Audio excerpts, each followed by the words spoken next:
And we'll review here where we are. So we're looking at the female, and we're at the genera cheat sheet again. And so we're going to look for two submarginal cells, two subantennal sutures. The two subantennal sutures are a largely, maybe entirely, an Andrenidae thing. In this case, the inner suture is going to be longer than the diameter of the antennal socket. That'll eliminate the calcaratus group. Facial fovea are small and narrow, so not like Andrena, which are wide and filled with small hair. So these are slots, basically. The marginal cell is greater than half the length. Wait a minute, the length of yeah, is greater than half the length of the distance between the apex or tip of the marginal cell and the tip of the wing. So that eliminates Perdita, which have very short marginal cells. And the first recurrent vein intersects the first transverse cubital, or nearly so, and that's going to separate it from Pseudopanurgus, which we'll cover too. So it has a vibe that after looking at a lot of pictures and things, you will get used to seeing. I'm going to set aside my specimens and let's go to the microscope now. So I have a specimen of Panurginus atramontensis. This is a deer berry specialist, and a lot of these things are very specialized in all these little Andrenidae groups.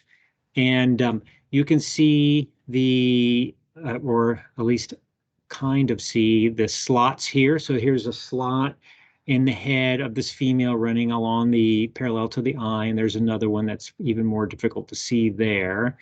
We're going to look at the subantennal sutures here. Let me just magnify this a little bit, bring it forward.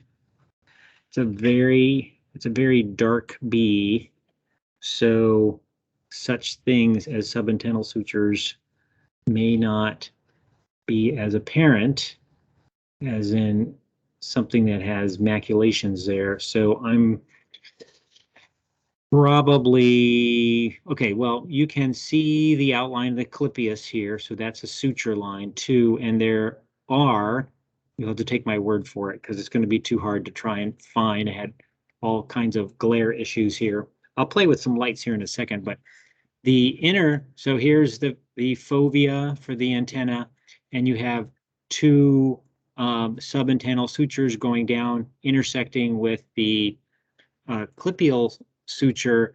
The inner one here running off of this side, which you have to imagine you're seeing, is longer than the distance between of the diameter of the fovea. So quite a distance in comparison in relative terms to the clypeus.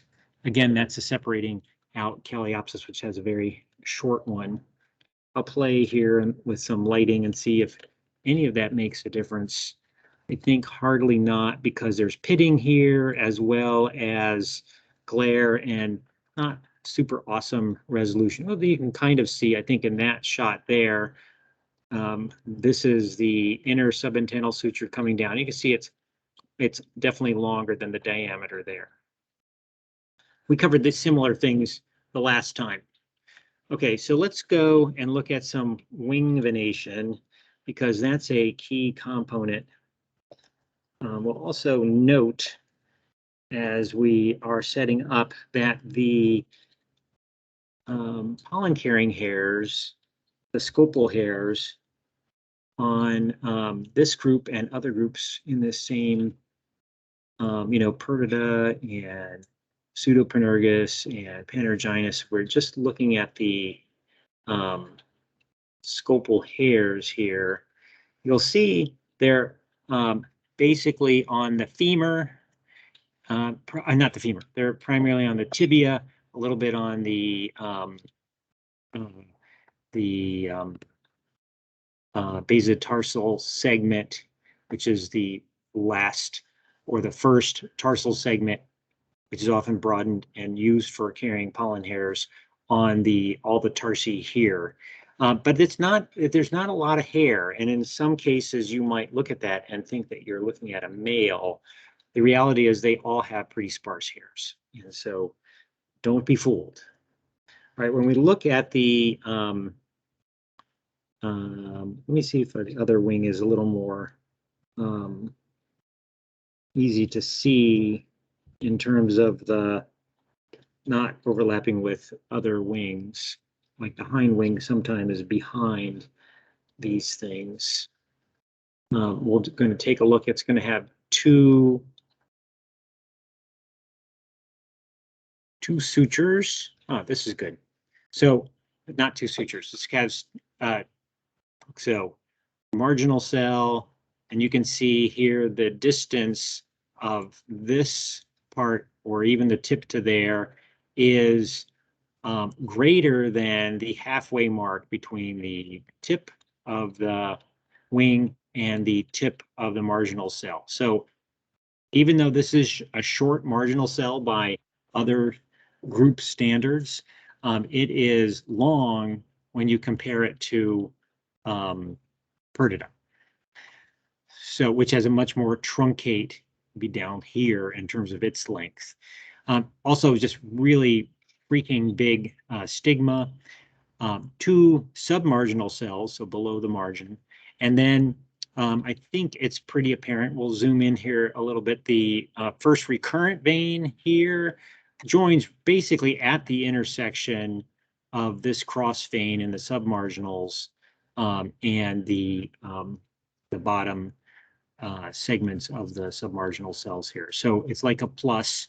In Pseudopanurgus, you're going to see it go into, I think it's this, yeah, this should be the second submarginal cell. It's intersecting over here somewhere rather than right at the intersection. So that's usually the best way to tell the two groups apart pretty easily.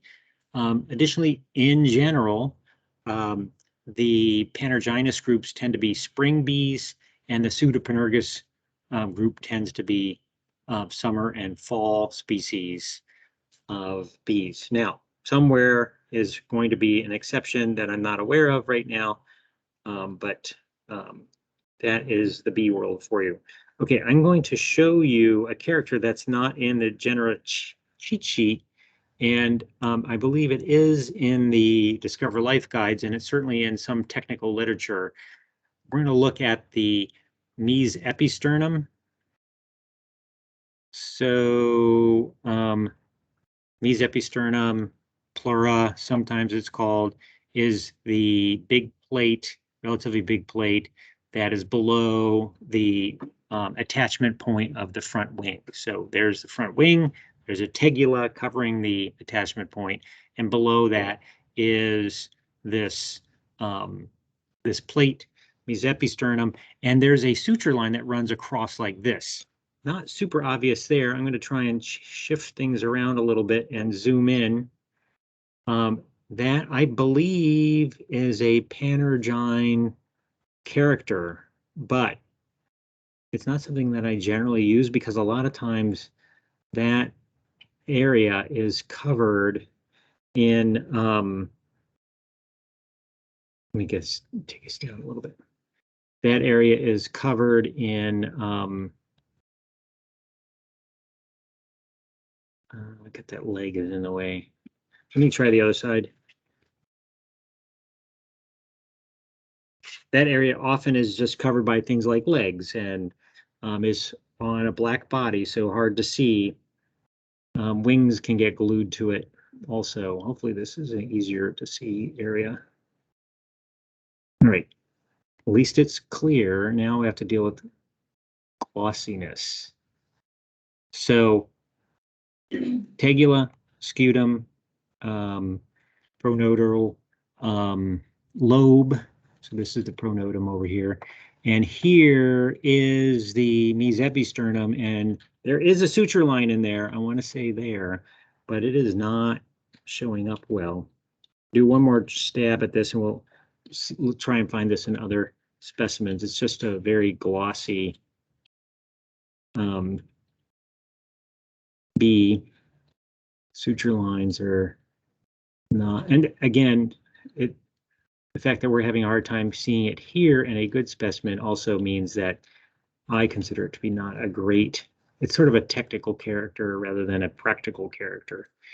You can't, so it's somewhere going, it's growing across, laterally across the segment, which other species do not have other than Pseudopanurgus. Two things. Is it the part that has the highlight on it? Yeah, usually there is, right, there is a, here, let's see if we can do it one more time.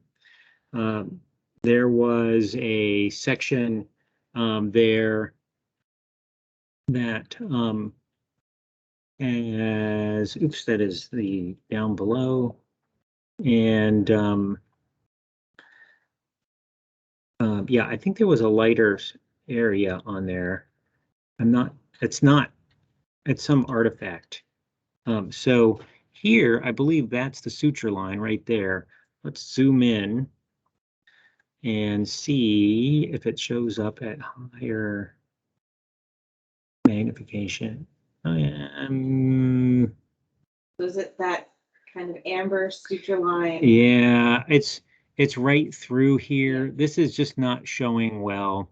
I'm going to take a screenshot and try to do some Photoshop magic. Right. Laurel, if you would like to unmute and ask your question, now would be a great time. Hello. Is the mesopisternum different than the episternum plate, and where is it in relation to the episternum or the mesopleuron? So I'm not familiar with the episternum plate, but so is that potentially a European name for this plate throughout here? I don't know. So this would be so there's been a variety of names for this area. So older literature in North America would call this the pleura. And then this would be the metapleura or metepisternum, according to I think Michener, perhaps. So what was that? Mesopleuron? Is that the name for the scutum in some literature? The mesopleuron in the diagram I'm seeing is just below the forecocci and the legs. The episternum is just above the forecocci on the sternal surface of the bee. On the ventral surface, sorry. I wonder if that's so you're looking at the ventral, the underside, the ventral side of the bee, right? Yes. Yeah.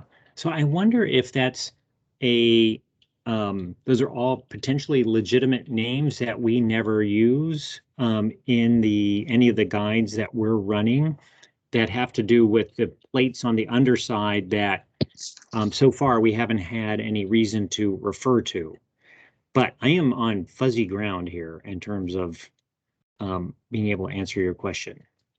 It's okay. You pointed to it, so I know what you're talking about. Thank you very much. Okay, yeah. It's the mesopisternum is this big plate here. If you go to Discover Life on the page that has like the links, to all the individual guides, if you scroll down, there are illustrated diagrams with names on them. Thank you. Thank you very much. Okay, so there is our Panurginus female. Let's take a look at the male, see if that adds anything. It's basically going to look very similar. They have much more, again, as a generality of the ones that we are used to looking at, have much more restricted amounts of yellow on the head. So if we get back in here, run this down, they often are just almost smudges in some ways at the tip. And let's get this out of the way. For a hot second, that was a nice glareless shot, like right there for some reason. That's not a great, because the rest is out of focus, but you can see without a whole lot of glare on this particular shot of the head area, you have the clypeus here. You can see infer the subantennal sutures there, and here's just a small bit of yellow. That's in my book characteristic, but there are often other groups in Pseudopanurgus that have the same thing. The characters that we looked at in the female are going to be match the ones in the male. They are thinner, as in most males, they are thinner.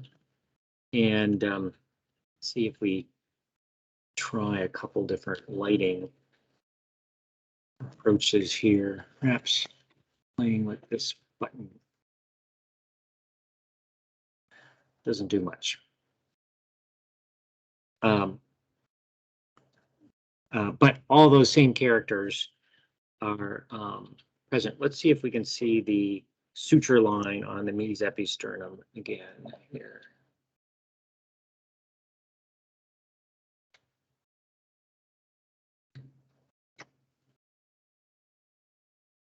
So the suture is on both on male and female. Yeah. We still have a black body, not much resolution, glare problem going on.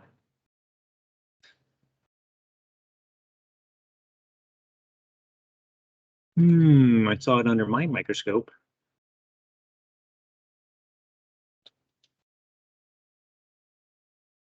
Yeah, well, this area right here is where that suture line is running.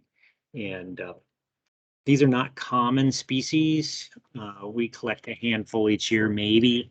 So they're often difficult to deal with because you're not seeing very many of them. But the combination we just went through is characteristic. You know, it's because it's got the, I should point out that the males either do not or have only a shadowy association of a fovea in the head there. I'm gonna jump, oops. There should be no fovea, but sometimes there's, like here, you can see this subtle indentation that the males have, but it's usually not used as a character in the males. Let's go. Hardly see that at all. Okay, yeah. I'm not sure that, pardon? Like color wise, we can hardly see that at all. Yeah. Oh, you mean like, what's, yeah, the problem is I can't change, I have to change the lighting kind of weirdly directly. Now we can kind of see it as you're moving it around. Right. Anyway, my main point is that the males, you can't trust the presence or absence of a fovea, but there is sometimes a hint of a fovea on the specimen. So hints of fovea on a dark specimen like that, not so good. Let's go, just want to make sure, okay, let's go to the male characters to see if there's anything different other than the lack. Yeah, it's the same character string, but we've dropped out the fovea part. Okay, so now let's jump to Pseudopanurgus, and it's going to be very similar, with the exception that the oh, it says length of marginal cell is short. Am I in the right spot? Hang on for a second. Oh, I've jumped to Perdita. I want to be up here in Pseudopanurgus.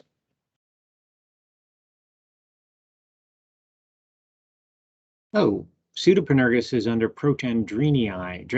Do I have that wrong? I would have thought it's a Panurginus, but that's because that's the one I always confuse it with. I'm not confusing it with Protandrena. These have two submarginal cells. And the wings venation. There's some very old specimens now that we're looking at, including some identified by Mitchell a long time ago. And let's jump over there. Okay, well, let's look at this. So 2 submarginal cells, these are all the same things that we just covered. Intersuture is longer, facial fovea narrow, is the female, length of marginal cells long. First recurrent vein, though, intersects the second submarginal cell rather than intersects at the cross vein. And so those are basically the differences. So we're really looking at the same kind of look of the beast. There's a little more yellow on the males, but I'm going to show you the wing veins, and that will actually be all we need to really look at now, since we're otherwise familiar with facial fovea and the other characters. I don't know that we're going to, for the same reasons of glossiness, be able to find the suture line across the mesopisternum.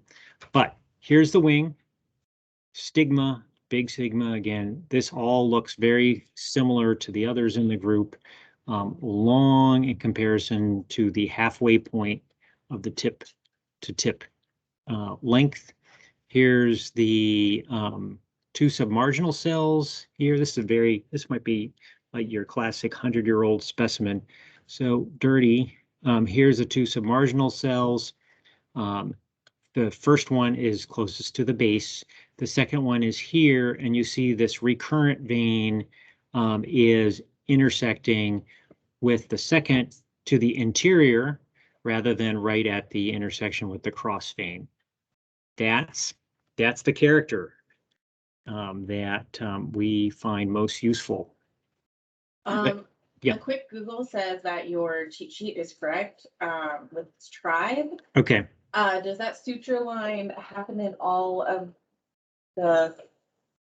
Yeah, I can't answer that because I never use. I know that suture line exists in that group somewhere. It's not in Andrena, but which whether it's in Perdita, it sounds like it's in at least is it in all of the small groups, or is it in Protandrena? I don't know. It's something that, again, because of its difficulty of observing, we've just bypassed it. And perhaps I should not have even shown you, but you can, or what did I show? Probably nothing. Did you say it was in Discover Life though? I think it is in Discover Life. What is that? Oh, okay. Well, it could be in Discover Life, and it may not be. I don't think I've identified one of those. This is, Discover Life has lots of, purposely so, has lots of redundancy in its system, so that in case one thing is not visible, another may apply and can be used. There are many paths, hopefully many paths to the correct answer. And because there are many paths, there are many places for us, the people who are scoring these things, to make a mistake, particularly at the genus level. All it takes is one species to have some variation that we weren't aware of to make the guide wrong, at least at a certain level. So we look to you, the users, to let us know what's confusing and what is incorrect. Right, I'm going to just show this specimen, the male of Pseudopanurgus. The amount of yellow in the face is often a good character for both groups, but it's just so much more extensive here in the Pseudopanurgus groups than the Panurginus groups. Okay, that is on there. That is yellow. Okay, we're moving off screen.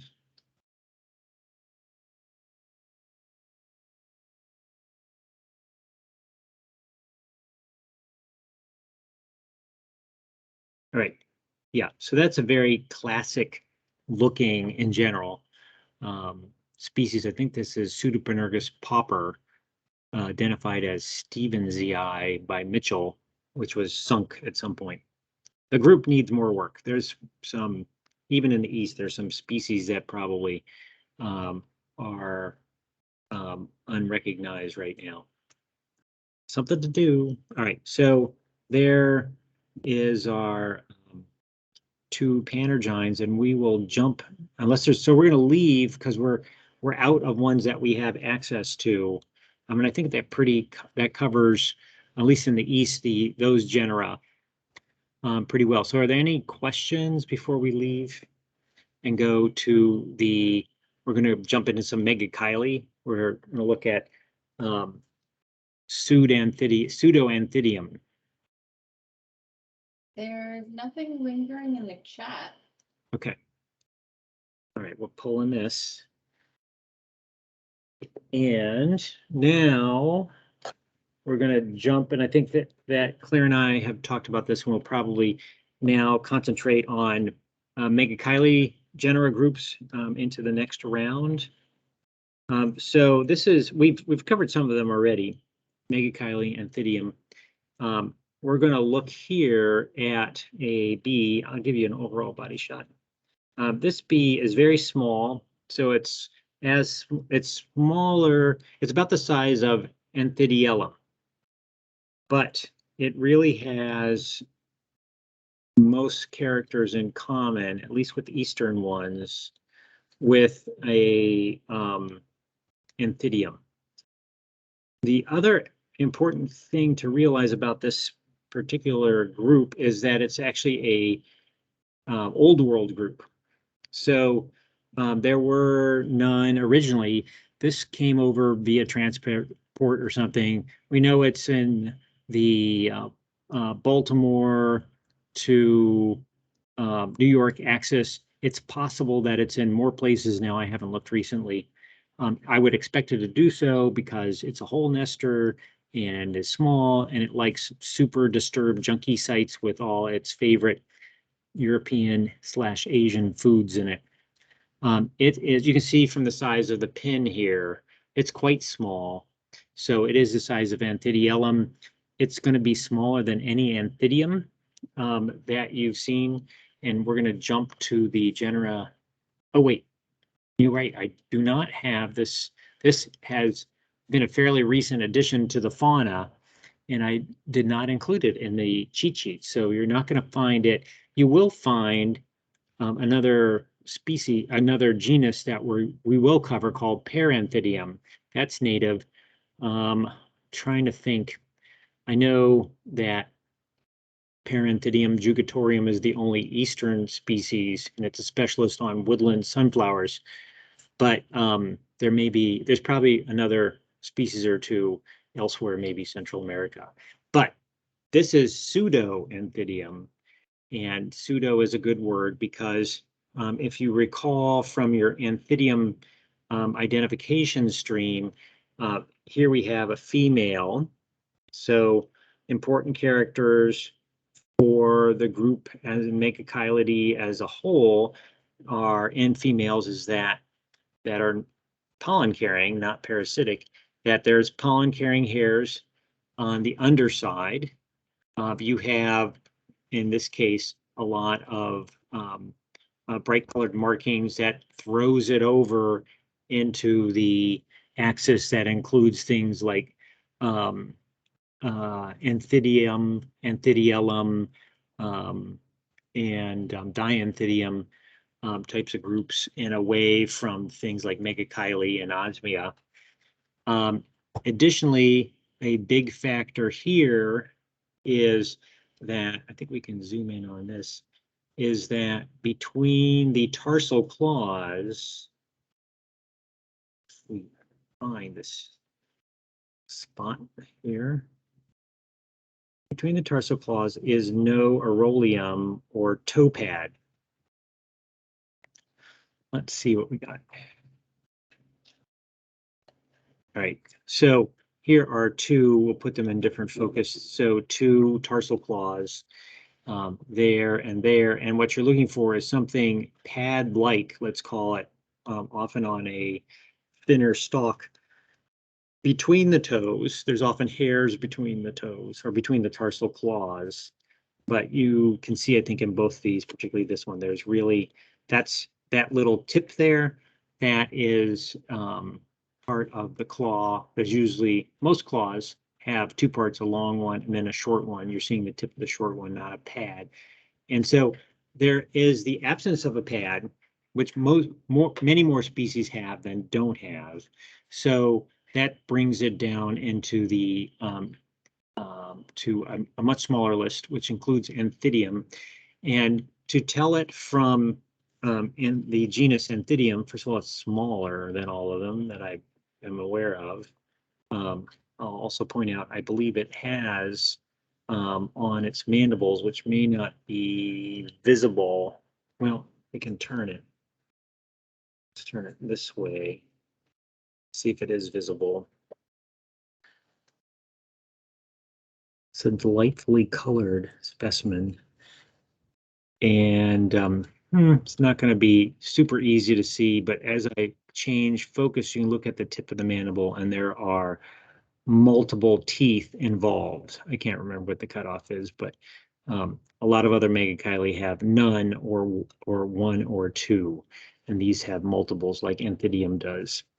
So to tell it from Anthidium, well, we'll jump to the, I think I have the Discover Life guide open. Oops, maybe I, nope, there it is. Flipped it off. So let's see if I can get this to be larger. There we go. Now, of course, look at all these other genera that need to be explored by us. All those Western goodies that we'll get to at some point. And certainly we'll invite some Westerners in. So I'm looking for, I've lost track of it in this. Want to use Control F? I'm going to see if the alphabet saves us. Anthidium versus Dianthidium. There we go. Okay.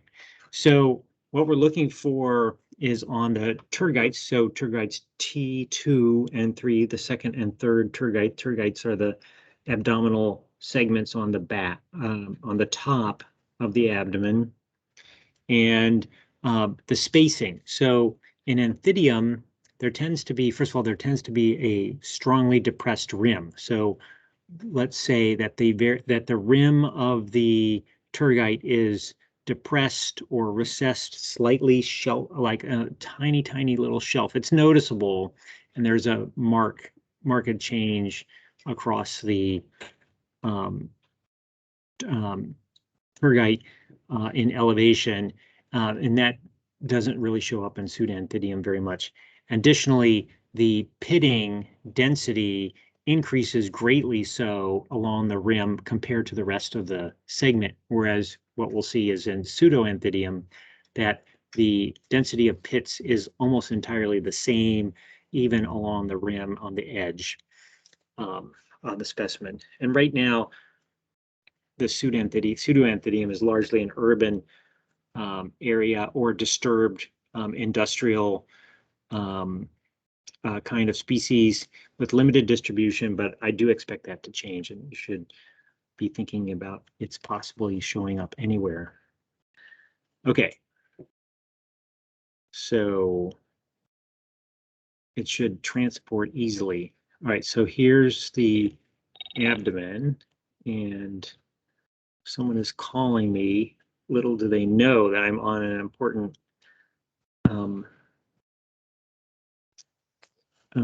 Zoom call. So if you look, here's tergite 1, 2, 3, and here's the pitting. Almost all of these groups have heavy duty pitting, and you'll see that from here to the rim, there's a bare area of the rim, which we're ignoring, that those pits really don't change in size across that thing. So that's the given identification feature of Psuedoanthidium compared to Anthidium.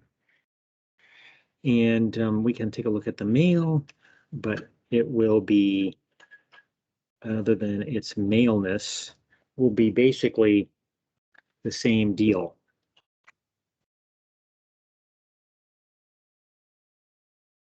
And then I didn't realize we would go through things so quickly today. We may be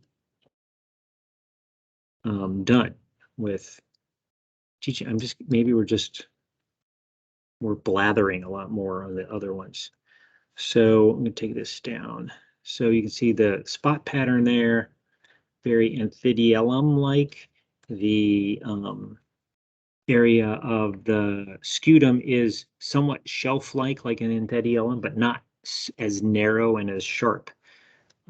So I believe we might have scored it for both having that a shelf-like addition, because that's an identification feature. This area right here, this is upside down. So here's scutum, scutellum, and then the scutellum projects out some. And I believe in the Discover Life Guide, it's acknowledging that this group has it, as well as does Anthidiellum, although I don't know that we know enough to know that it separates the presence of this projecting area very consistently or completely separates it from Anthidium. It's a little, it's slightly ambiguous in its shelfedness. You can see here, again, the pitting. This is going to be its differentiation is pretty much uniform across, that's T2 and then T3 down there. It will, like the other megachiles in this group, megachilids, it will have two submarginal cells, and like we saw earlier, the legs, all of which seem to be tucked in here, are going to have, maybe that one, are going to have no aurolium. So at that point, I'm going to see if there's any questions. Pardon? Speaking of aurolium, Yeah. sometimes I just see a tiny, tiny lump between the toes. When does it count as an aurolium? Yeah, so sometimes you can get a tiny, tiny thing. Well, first of all, they are almost by definition tiny, tiny. And I would say, so like here, like from this direction, there looks like there could be a tiny, tiny little thing projecting there. So what I would say in a definitional point of view is that it's not so, it's never really a projection, so it's not a bump on an existing part of the an existing segment, but it's its own segment. So it's got usually a stalk of some kind, short though it may be, and then then it widens out to forms what we would call like a pad. Let me see if I can get this in there. So if you're like, well, first of all, you can, in Discover Life, you would, like if you have questions, you would score for both, or skip that question and then maybe come back to it if it becomes very important and evaluate it more, and click things on, click things off to see what groups appear and disappear. But if you have that question within working on a specimen in a guide situation, then you either if there's only two questions, does it have it, does it not have it, then I would skip the whole thing. If it has, say, three sections, sometimes you can score the specimen for having two of those three, and the one that you did not score, will eliminate some species. So always play it conservatively, but in trying to explain the aurolium-ness. Ground like an osmia? Sure. We can try and get some more. This is not behaving well.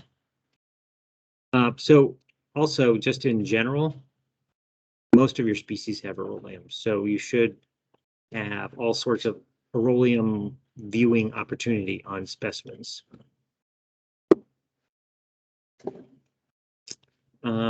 Claire is looking for an osmia to add to this. And that we can take a look at. I just can't get a good angle on this tiny thing. We also have a comment. Amphibian bees tend to be greatly variable in their color patterns for a single species. Is that the same for Pseudoanthidiellum? I would say yes. I haven't seen tons of this this group at this point. They're still, I don't run into them because I'm not hanging out in the properly degraded areas as much as I used to. And that sounds bad, but so I haven't run into them in several years. But yes, there was some variation in the amount of yellow in the specimens and things like that. So I would say, using generalities, that specimens that have light colored markings, usually a yellow or a white, that the extent of those markings varies, but usually the pattern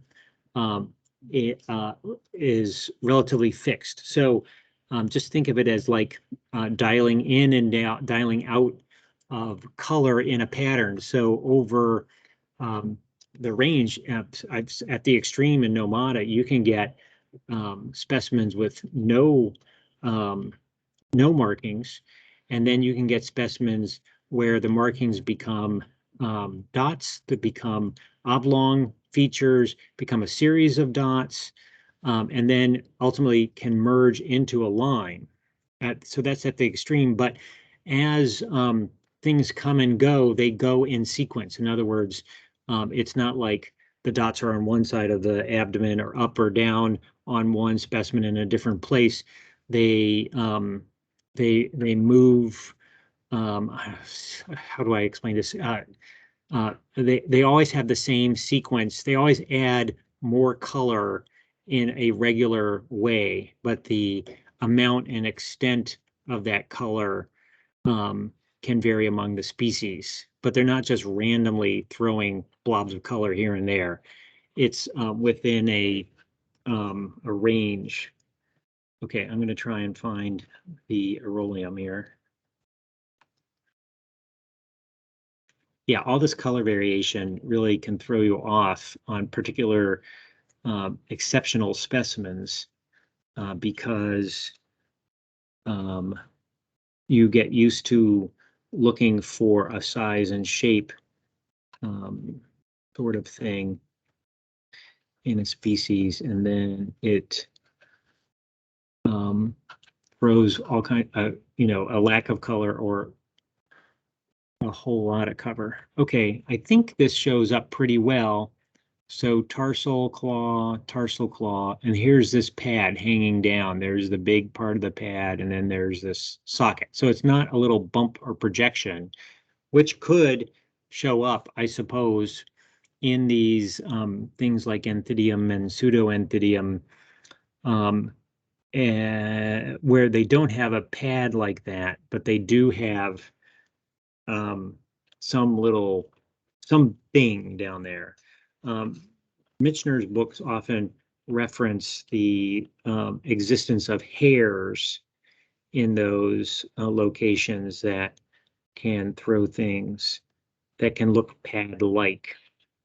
So I think you can see that one well enough to see that it has an actual relatively large physical object there. So I'm trying to add some, oops, that was not very good. Add some contrast so you can see some of these areas a little bit better, maybe. Let me try, I'll move one more, but if there's other questions, shout them out. We have nothing in the queue, so if there's anything that comes up, we got 10 more minutes. You can just unmute yourself and ask questions.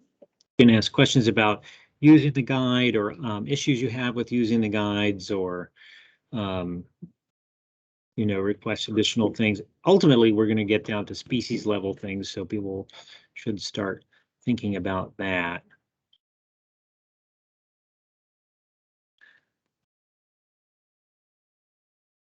These things are all in different locations.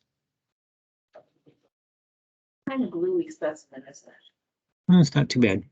So here's tarsal claw, pad right in the middle. It's a little busy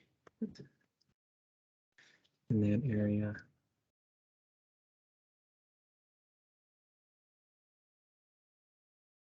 But if you have specimens, you know, you should have no problem finding specimens with pads and then use that as your reference point.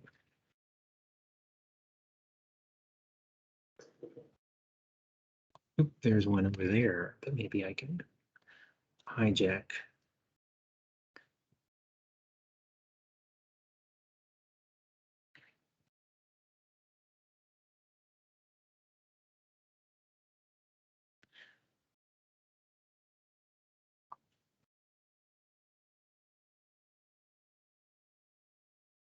We're looking kind of straight down on it.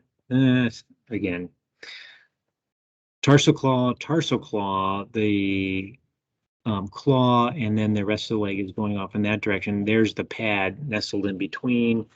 Let me play with some lighting here. Get that out of the way. All right. Any other questions out there? No, I'm surprised. Everybody really gets it? They get it, or they're asleep, or maybe it's one of those talks that are used to induce sleep. Okay. What is the difference between Tracusa and Pseudoanthidiellum? And we have people comments, we're not asleep. Okay. I don't see Tracusa. Did we cover Tracusa at all? No, not yet. Oh, okay. Well, that's coming up there. Let's take a look here. We don't have in the guide, we don't have a Tracusa versus Pseudoanthidium thing, but let's see if the cheat sheet should have Tracusa. We just, people have been finding that species now, interestingly, in, not species, that group. It's mostly a Western, or at least found more in the West thing, but there's an Eastern species, Tracusa dorsalis, which is a pea lover. In particular, it likes viney peas, like amberique bean, fuzzy pea, and what is that? Cystropha, something like that. And then Galium, it's not Galium, but I can't get the vines genera right, but it's one of those things that people don't look at very much, so they, I think, pass over these bees in the East, which are very rare. New records for Delaware, we've been looking in Maryland, to no avail. So anyway, let's see what they say about the females. Oh, here we go. This is going to tell it apart. It's got an aurolium.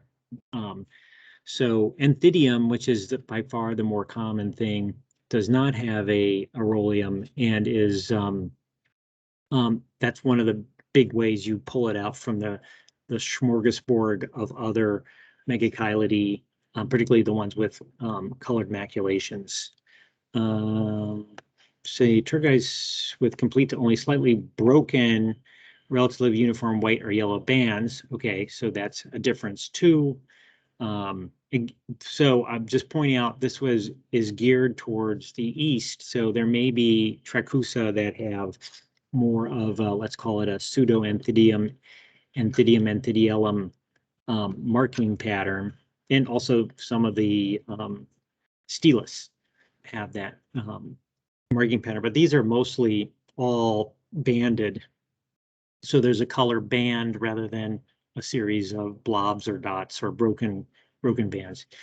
Anterior rim of the scutum, transitioning only gradually to the rear edge of the pronotal collar, so that takes care of Anthidiellum. They tend to be bigger than Anthidiellum by quite a bit too. Apical ends of front and middle tibia with only a short spine. That gets into telling it from para Anthidium and to some extent in the males, I would imagine, from some of the Stelis. So that's the Tracusa story. And we'll pull some. Thing. We clicked on no aurolium in the guide and it didn't remove Tracusa.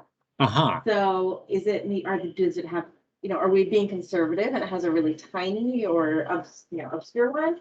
But then Tim responded, there is a subgenus out west that also lacks.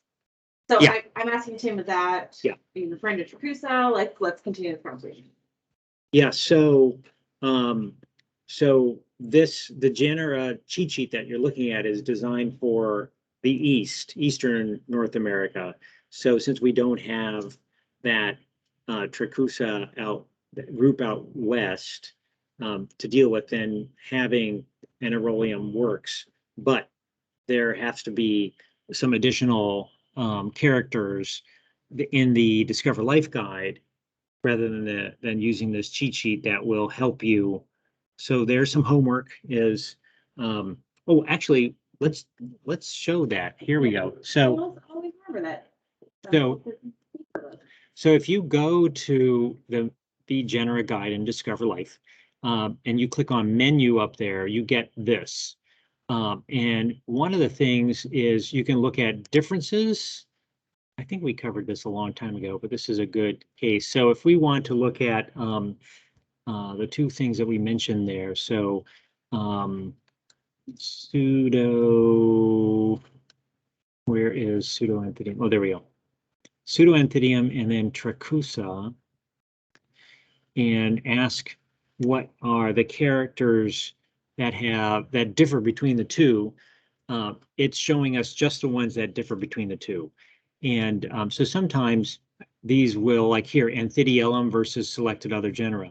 Well, Pseudoanthidiellum is not one of the selected other genera, so it's only showing what shows up for this character for Tracusa, which says, oh, the scutellum is rounded over. So here, Anthidium versus Pseudoanthidiellum, well, that's not including Tracusa, so nothing there. Here, Coplicana and Tilligrossa versus selected other genera, ditto, that was not scored for Tracusa.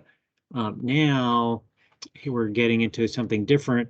This shows areas of the continent, so that's not very revealing. Here's a Dianthidium versus Tracusa. And so here we're just getting into a lot of very specialized differences that that things aren't scored for both. Here, though, head, female, in the females, head, face, presence of non-metallic white, yellow, or red surfaces. So in Pseudoanthidiellum, it's always present, but in Tracusa, it can be both absent and present. So some are all dark. So not definitive, but again, a hint. These are not scored for Pseudoanthidiellum, so we're going to skip it. This is not scored for Tracusa. We're skipping it now. Aurolium. So here we have that situation where it's always absent in the one species of Pseudoanthidiellum that we have, and it's both absent and present because this one subgenus has it present in Tracusa. So again, not an absolute thing to tell us apart. Length of female bee, we have not actually scored that in the, which is something I need to do then, in the female Pseudoanthidiellum. But you can also see over here that there is very little overlap in size between these two. So a lot of Tracusa are basically really big.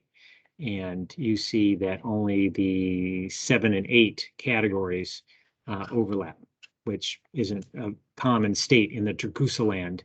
Okay, others that are only scored on one side or the other, you have differences in where the specimen occurs, at least right now. And we have thorax, abdomen.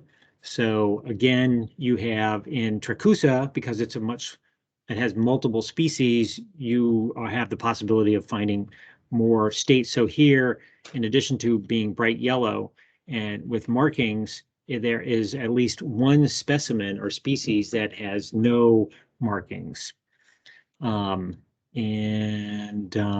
Tracusa versus selecta other Anthidiellum. So this is probably a place to spend some time because it's scored as one of the other genera. Character combination not as above. So Tracusa has this unique set of characters, and Psuedoanthidiellum, as well as whatever else this is scored for. In Anthidiellum, Psuedoanthidiellum would not have all these things when added together. So we're not looking at this in any specimens because we don't have Tracusa, but you can see that there's something about lateral ocelli, how close they are to the compound eye. There's exceptions for the subgenus Metatracusa. Hind wing venation is that is ugly. So when we get into hind wing venation, you know that people are desperate for having characters to tell things apart. You have these exceptions, this Metatracusa, which is also often, when you have that kind of mention, it's like, well, maybe Metatracusa is a separate genus. So someone may come back and look at that. You have apical spines of the mid and fore tibia, also unfun characters to look at. We're really going in the weeds on this without we love the weeds. Oh, okay. And we're also out of time, but Nicole, I wanted to ask, I see that you used this was a great reminder that you have this tool available to you, a way of using Discover Life. Yeah. Did you want me to ask about Anthidium versus Dianthidium? Which says she got it. So okay, we can do okay. So people can look that up, and Dianthidium has some really dynamite characters, but how about we cover those, the Anthidiellum, next time? Yeah, let's do it. Any final words before we sign off? Okay. Well, if you joined late, just asking the academics who are using this as supplement to any kind of classes or research experience, be really helpful if you would contact me, and we can work together to support you and share any curriculum that you are willing to share. We will see you next week with Anthidiellum.